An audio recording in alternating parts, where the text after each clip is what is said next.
6 micro second, ऐसी 10 की power minus nano second. तो इस चीज को आपको याद रखना है, ठीक है। अब हम देखते हैं कि कंप्यूटर में आपको हम ऑपरेटिंग सिस्टम पढ़ा कर आए सभी को।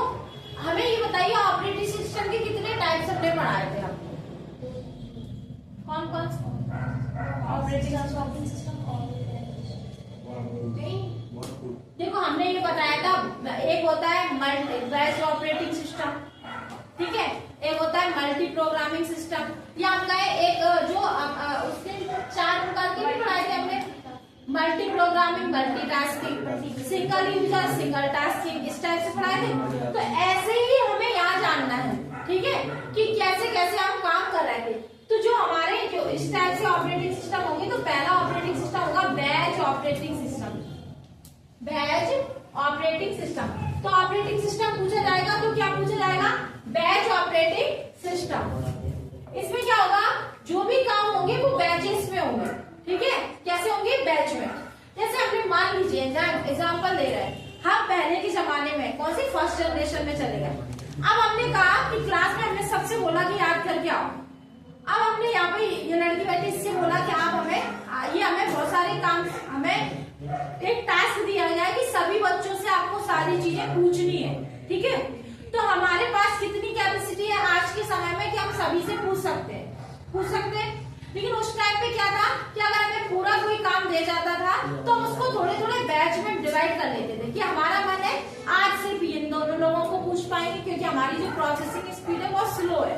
हम एक दिन में थोड़ा थोड़ा काम कर पाएंगे, जिसे हम बैच ऑपरेटिंग सिस्टम बोलते हैं। क्या बोलते हैं, बैच ऑपरेटिंग सिस्टम। क्लियर है। अब बैच ऑपरेटिंग सिस्टम पर हम कैसे काम करते हैं, क्या बैच ऑपरेटिंग सिस्टम होता है, तो ये चीज हम आगे बढ़ेंगे, ठीक है। बैच ऑपरेटिंग सिस्टम के बाद चलता है टाइम शेयरिंग। क्या चलता है, टाइम शेयरिंग। जैसे हमने कोई फाइल ली, मान लीजिए यहाँ पर हम बैठे, इसको हम मैन बोल सकते हैं, अपने आप को हम क्या बोल सकते हैं, मैन इंसान हम। अब हमारे ऑफिस में हमें हमारे सर ने काम दिया कि आपको ये फाइल हमने एक दी है, उस पर आपको पूरे ग्रुप से काम कराना है। क्या कराना है, पूरे ग्रुप से काम कराना है।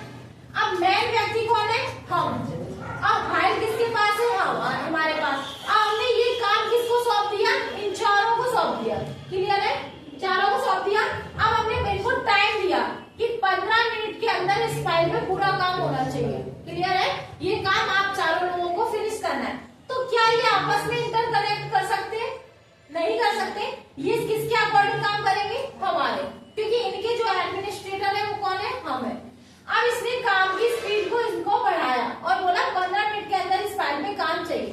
तो ये क्या किया, हमने टाइम शेयरिंग किया कि एक ही काम दिया, वो भी सभी लोगों को डिस्ट्रीब्यूट कर दिया कि आपको 15 मिनट के अंदर इस काम को फिनिश करना है। क्लियर है। तो ऐसे ऑपरेटिंग सिस्टम को क्या बोलेंगे, टाइम शेयरिंग ऑपरेटिंग सिस्टम। अब अगला होता है मल्टी प्रोग्रामिंग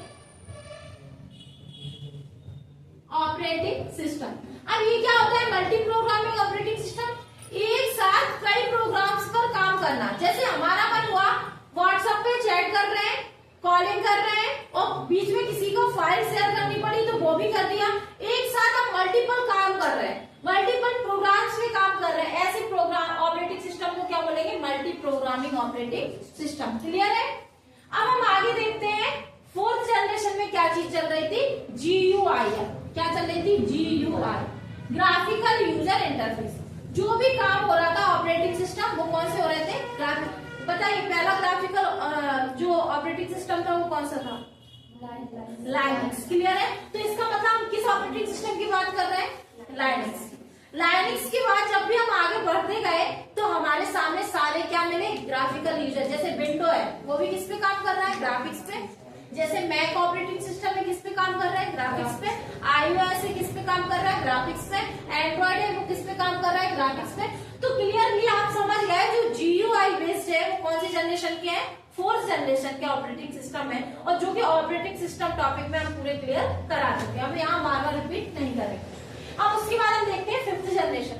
अब 5th जनरेशन पे किस पे काम चल रहा था, या क्या चीजें हमारी 5th जनरेशन में होती थी। तो हमारे रोबोट्स पे काम चल रहा है। किस पे काम चल रहे थे, कौन से ऑपरेटिंग सिस्टम काम कर रहे थे? तो रोबोट पे काम कर रहे थे।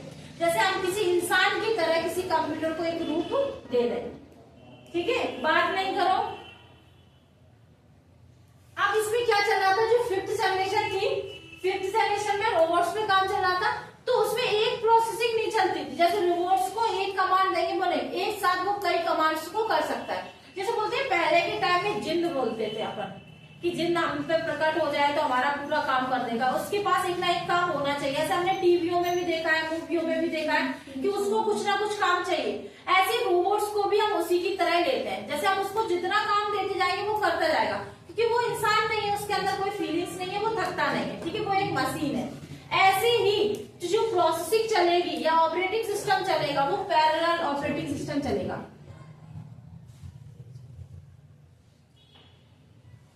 पैरेलल प्रोसेसिंग बोलते हैं,